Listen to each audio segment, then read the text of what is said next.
Is your haircut halal or haram? In fact, not every haircut we see today is viewed the same way in Islam. Some are perfectly fine, while others fall under what the Prophet, peace be upon him, forbade. But how do we know which is which? Sheikh Assim Hakeem was asked the question, and his insightful answer might surprise you. I wanted to know what the ruling is regarding men's haircuts. The Islam Q&A website states that the hair should be of the same length, but another site, which I believe is also Salafi, states that it is not bad to have the hair in different lengths. So, I want to know what is the correct position. How much hair should I leave on the sides? What governs this issue are a number of things. Number one, the hadith of the Prophet ﷺ, where he curses the men who imitate women. Then the hadith of the Prophet ﷺ, where he tells us that whoever imitates a people, then he is from among them.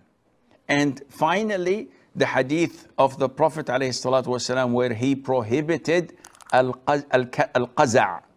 And what is al-qaza'? Is to shave part of the hair and to leave the other part. So, when looking at these three hadiths combined, it is not prohibited to have the hair on the top of the head longer a little bit than the hair on the sides. This is the normal haircut. Anyone among the Muslims and the non-Muslims, the normal haircut would be that the hair on the side would be a little bit shorter.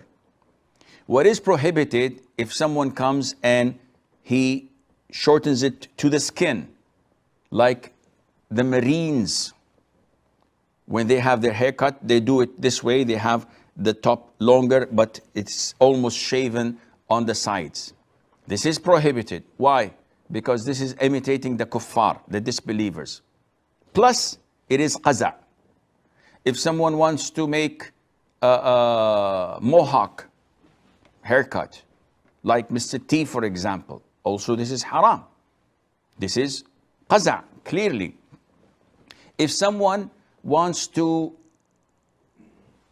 grow his hair long and has a ponytail in a way that is feminine, this is also prohibited.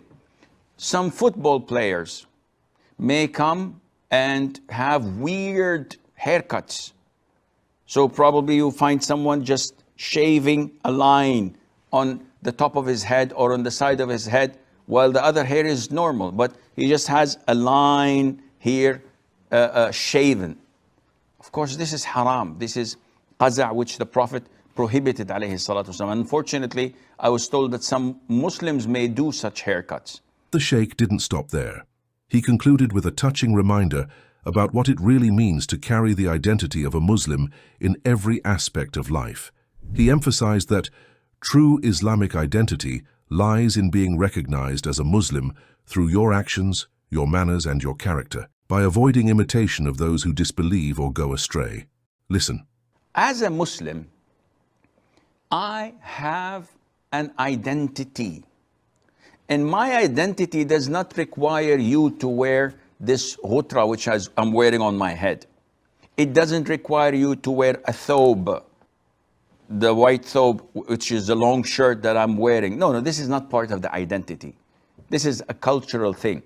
The identity is to be identified as a Muslim by not following the footsteps of the disbelievers. So, shaving your beard is totally prohibited in Islam. This is part of your identity, and it's mandatory and obligatory to grow it.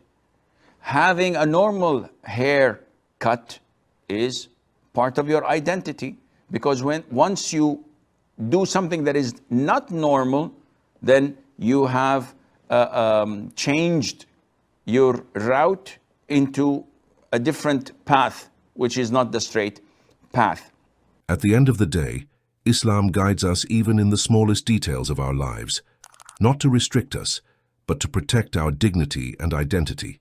Whether it's our words, our actions, or even our appearance, every choice reflects who we are as Muslims.